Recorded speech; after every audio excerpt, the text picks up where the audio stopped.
Dans cette vidéo, je vais vous partager le plan d'action que j'utiliserais personnellement si je devais me lancer sur YouTube en 2023. Avec toutes les expériences que j'ai pu accumuler, qu'est-ce que je ferais si je démarrais de zéro YouTube pour essayer de réussir rapidement et pour en créer un business. Pas juste faire des vidéos, réellement créer un business le plus rapidement possible. Comment je m'y prendrais, quelle niche je vais choisir, etc.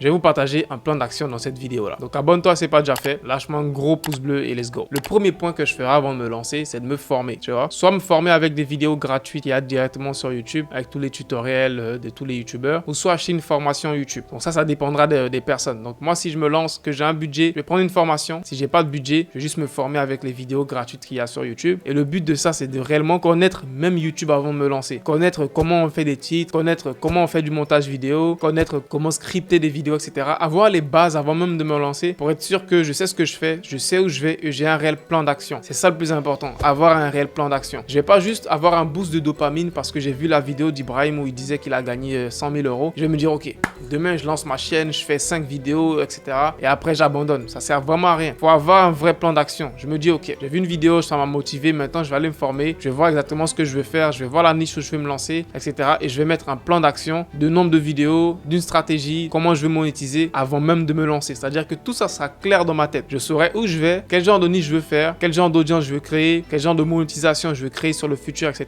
Je vais vraiment faire assez de recherches sur tout ça, me documenter sur tout ça avant même de me lancer. Aujourd'hui, je connais l'importance de ça parce que dans les débuts, j'aurais aimé le faire. Sans te mentir, moi, c'est au fur et à mesure que je me suis formé pour accumuler toutes ces compétences-là. Je me suis lancé sur YouTube juste comme ça. Au début, je m'étais pas formé avant de me lancer. Et c'est au fur et à mesure que je me suis formé que j'ai commencé à me rendre compte que, waouh, si je connaissais ça avant dans mes débuts, j'allais avancer voire 2 fois, 3 fois plus vite. Pour vous dire, quand je me suis lancé, j'ai pris peut-être 6 mois à commencer à gagner mes premiers euros, tu vois, à être monétisé. J'ai pris 6 mois. Et au bout de 6 mois, je commençais à gagner genre 200, 300 euros par mois. Alors que là, il y a des élèves dans ma formation, au bout de 2 mois, 3 mois, ils sont monétisés parce qu'ils ont un plan d'action. Et moi, dans mes débuts, j'avais 0 plan d'action. Donc réellement, si moi, je dois me lancer en 2023, c'est le premier point. Avoir un vrai plan d'action. Se former. Forme-toi gratuitement ou forme-toi avec une formation payante. Juste forme-toi. C'est le premier point. Le deuxième point, c'est au niveau de la niche. Si moi, je dois me lancer en 2023, et je pense que ça sera tellement facile, il y a tellement de niches où il y a tellement de potentiel que je vois sur YouTube. Je pense que j'ai même fait déjà une vidéo sur ça, sur la chaîne Daily. Des chaînes YouTube à fort potentiel en 2023 où tu dois te lancer. Je sais pas si tu l'as vu, mais va la voir. Honnêtement, il y a plein de potentiel, surtout dans le milieu francophone, les gars. Il y a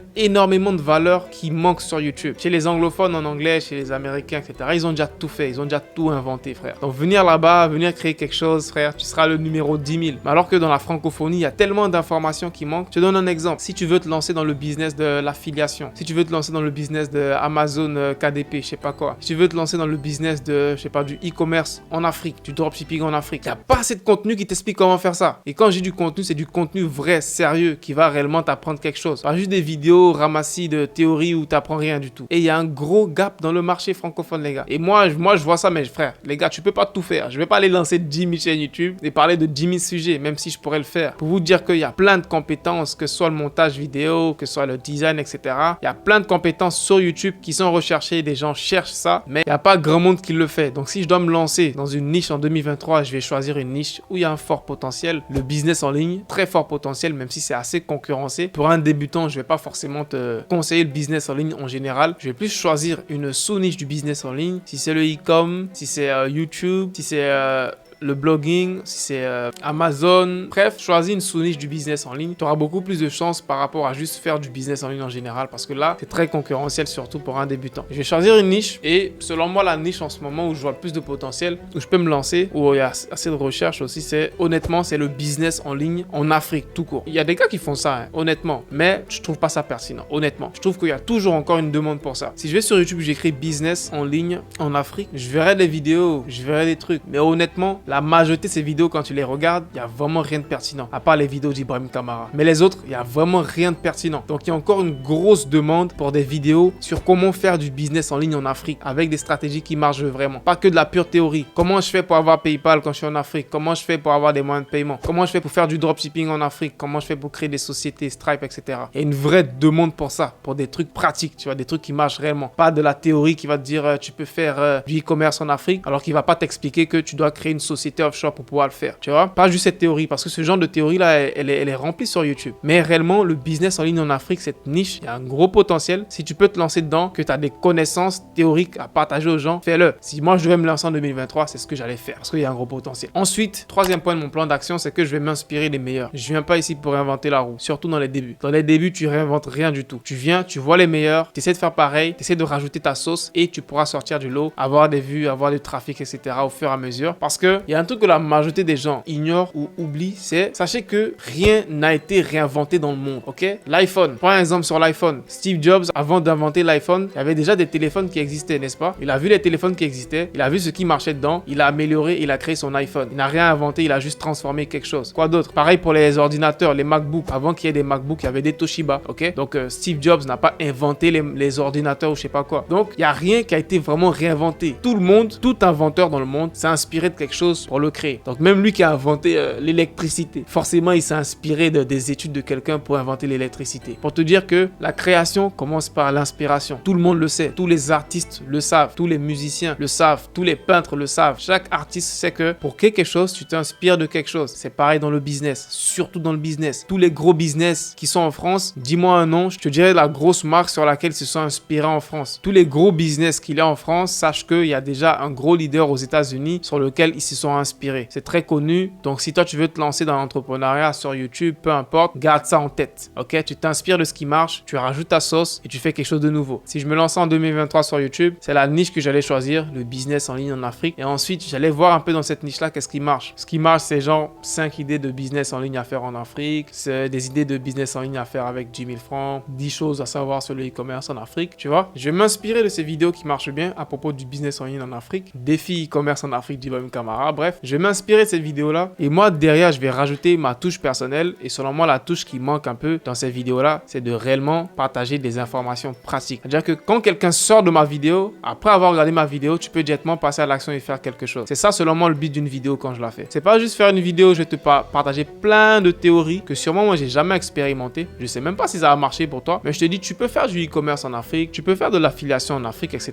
Ça va pas forcément t'aider. Moi, je préférais faire des vidéos avec le business en ligne en Afrique où je te partage des astuces qui sont pratiques. Si je te dis, voici comment faire du e-commerce en Afrique, tu dois créer une société offshore, quand tu vas faire du dropshipping, t'es pas obligé de livrer dans ton propre pays en Afrique, tu peux livrer dans des pays en Europe, etc. Bref, je vais pas rentrer dans les détails, mais c'est comme ça que moi, personnellement, je sortirais du lot dans cette niche du business en ligne en Afrique. Là, je vous partage tellement d'informations. Celui qui est assez intelligent, il regarde cette vidéo, il fait tout ce que je dis et il sort du lot. Ensuite, le point suivant, si moi, je me lance sur YouTube en 2023, que je suis débutant, dans les débuts, je vais faire le maximum de vidéos. Parce que la difficulté que plein de débutants ont quand ils se lancent, c'est qu'ils sont pas à l'aise devant la caméra. Tu vois, donc ta première vidéo, elle sera nulle. Tu seras même pas à l'aise, tu vas pas aimer. Ta deuxième vidéo, pareil. Troisième vidéo, pareil. Donc, pour pouvoir dépasser ce cap-là d'être à l'aise devant la caméra, surtout si tu veux le faire le plus vite possible, c'est de faire le maximum de vidéos rapidement dans tes débuts. Faire 5 vidéos, 10 vidéos, 20 vidéos, 100 vidéos. Et au bout de 50 vidéos, 30 vidéos, tu vas te rendre compte que ça va être inné maintenant pour toi de t'asseoir juste devant une caméra et de parler. Alors que si tu prends ton temps, que dans tes débuts, tu fais une vidéo par mois, tu vas prendre 6 mois pour faire 6 vidéos et en 6 mois, tu seras toujours pas à l'aise devant la caméra. Tu vas prendre 10 mois pour faire 10 vidéos et en 10 mois, tu seras toujours pas à l'aise devant la caméra. Alors que si en un mois, tu fais 30 vidéos, le progrès que tu vas faire, il est 30 fois plus que quelqu'un qui fait une vidéo par mois. Tu comprends que si tu veux réellement être à l'aise devant la caméra rapidement, il va falloir multiplier ça rapidement dans les débuts. Donc si moi je me lançais, j'allais faire ça. Ma première chaîne YouTube, j'allais bombarder plein de vidéos, quitte à faire des vidéos qui sont pas très intéressantes parce que dans les débuts, tu n'es pas intéressant, tu n'as pas une personnalité intéressante parce que tu es débutant sur YouTube. Donc ça s'apprend, ça se pratique et au fur et à mesure, au bout de 30 vidéos, je serai 30 fois mieux que quelqu'un qui vient de débuter. Et là, quand tu vas voir le progrès que j'ai fait en un mois, tu vas te dire, mais comment quelqu'un fait autant de progrès en si peu de temps? Tu expérimentes beaucoup en très peu de temps. C'est ça le seul secret. Si tu veux savoir le secret de ceux qui font beaucoup de progrès plus rapidement que les autres, c'est qu'ils expérimentent beaucoup plus en peu de temps par rapport aux autres. Et ça, c'est le seul secret. Donc dans mes débuts, je vais maximiser les vidéos au début. Ensuite, un point important que je ferai aussi dans mes débuts, c'est lorsque je vais commencer à gagner de l'argent sur YouTube, je vais réinvestir tout ce que je gagne au moins de centimes. Tu vois, tout ce que je gagne au moins de centimes, je vais le réinvestir dans les débuts. Et ça, c'est un conseil que je donne à chaque fois aux gars dans ma formation, c'est lorsque tu gagnes 1000 € avec ton business YouTube, ne te dis pas, ah, j'ai gagné 1000 €, donc j'ai réussi, je vais aller à Sini, je vais aller en boîte ou je sais pas quoi et claquer tes 1000 €. Parce que tu sais pas si le mois prochain, tu vas faire 1000 €. Alors que si tu gagnes 1000 €, que les 1000 €, tu les réinvestis dans le business, soit tu vas prendre un monteur vidéo, tu vas prendre un designer, etc. Tu vas réinvestir pour pouvoir faire beaucoup plus de contenu. Tu auras beaucoup plus de chances de faire encore plus d'argent. Et moi, c'est la stratégie que j'ai utilisée. Quand j'ai reçu mon premier chèque de YouTube, je me rappelle à l'époque, c'était genre 400 €, 400 $. J'étais aux States, c'était 400 $. Mon premier chèque, le premier réflexe que j'ai eu, c'est je dois trouver un monteur vidéo. Là, j'ai fait les recherches, j'ai trouvé un monteur sur Fiverr, il me chargeait, je pense, 30 $ la vidéo. Donc, tu vois que pour 400 $ que j'ai reçu directement, je me suis dit, ok, là, je vais faire beaucoup plus de vidéos. J'ai un monteur qui me charge 30 $ la vidéo. Donc, si je fais 30 multiplié par exemple par 4, ça fait déjà 120 $. Donc, pour 120 $, je peux faire directement 4 vidéos par mois, ce qui est déjà beaucoup. Donc, au fur et à mesure, je commençais à augmenter ma capacité à faire beaucoup plus de vidéos. J'ai engagé un monteur vidéo, 30 $ la vidéo. J'ai engagé un designer qui me chargeait pas grand chose aussi pour les miniatures. Je pense que je le payais par mois, tu vois. Donc, ça m'aidait à augmenter ma capacité pour faire des vidéos. C'est-à-dire que moi, personnellement, dans ma vie personnelle, j'avais pas grand chose, tu vois, parce que tout l'argent, il était dans le business. Le business avançait, l'équipe avançait, mais moi, personnellement, c'était pas ma priorité de me dire, ah, j'ai besoin de vivre une vie, je dois être à l'aise, etc. Parce que je sais très bien que ça, c'est un gros handicap qui handicape beaucoup de personnes. Je dis que si dès les débuts, tu veux juste faire de l'argent et avoir juste un lifestyle pour ça, crois-moi, tu n'iras même pas loin dans le business. Et ça, c'est un peu, selon moi, le rêve que beaucoup de personnes vendent sur Internet. Le rêve que tu vas lancer ton business, tu auras un lifestyle de Dubaï, des Ferrari ou je sais pas quoi. Honnêtement, c'est pas le cas. Garde ça en tête. Et la majorité de ces gars-là, frère, c'est pas leur lifestyle. C'est juste parce que ça vend. On le sait tous. Ça vend quand tu montres la vie que tu mènes sur les réseaux. Ça vend. Mais c'est pas forcément la vie de quelqu'un. T'as cru qu'il y a réellement des gens, H24, ils ont une Lamborghini. Tu connais le prix que ça coûte pour mettre du carburant dans une Lamborghini?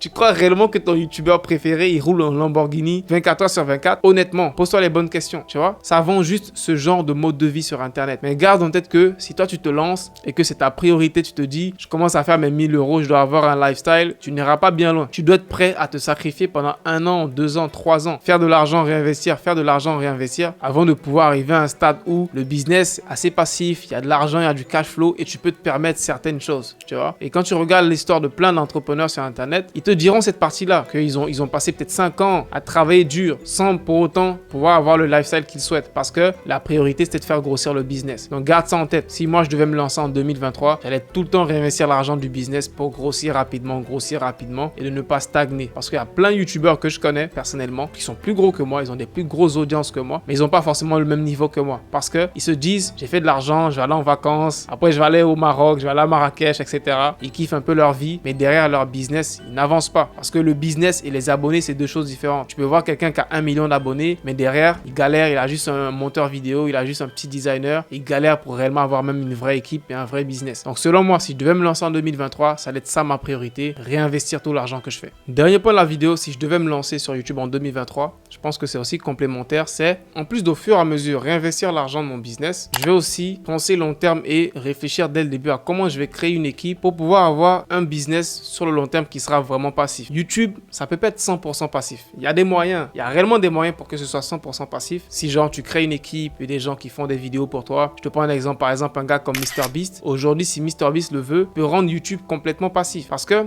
si tu fais la remarque, par exemple sur sa chaîne MrBeast Gaming et même sur sa chaîne MrBeast React, souvent il y a des personnes qui font les vidéos à sa place. C'est les membres de son équipe. Donc quelque part, si MrBeast le souhaite, il y a plusieurs de ses chaînes qui peuvent être complètement passifs. Parce que c'est pas lui qui va faire les scripts, c'est pas lui qui va même être filmé dans la vidéo, etc. Donc quelque part, à un certain niveau, tu peux avoir complètement un business passif avec YouTube. Il y a une équipe qui s'en charge, il y a des gens qui filment, ils postent les vidéos, ça fait des millions de vues et toi t'es couché quelque part aux Bahamas. Donc moi, si je devais me lancer en 2023, dès les débuts, c'est cette approche que j'allais avoir. Aujourd'hui, c'est pas forcément simple pour moi d'avoir un business qui est 100% passif parce que je reste encore assez impliqué dedans. C'est moi, je suis dans les vidéos, etc.